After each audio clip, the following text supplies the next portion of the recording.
Blessed day to all of us, and let's glorify God today. Every day will not go on the way we plan. Sometimes our life, they throw surprises, they throw challenges, and even consequences that we didn't expect. But here's something to hold on. Nothing surprises the Lord.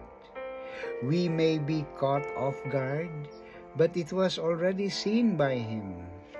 And even we don't understand why it's happening, God is working in your favor.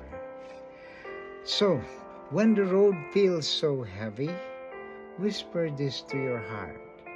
God, I may not know where this is going, but I put my trust in you.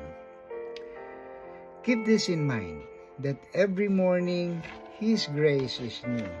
Every battle He turns into strength, and every delay He turns into direction.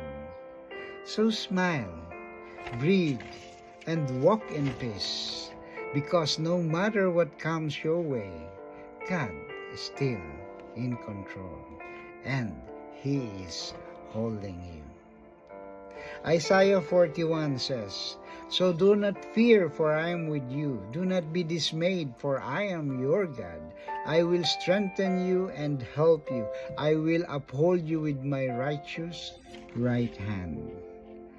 I hope this give us encouragement, and thank you for joining me today. To God be the glory.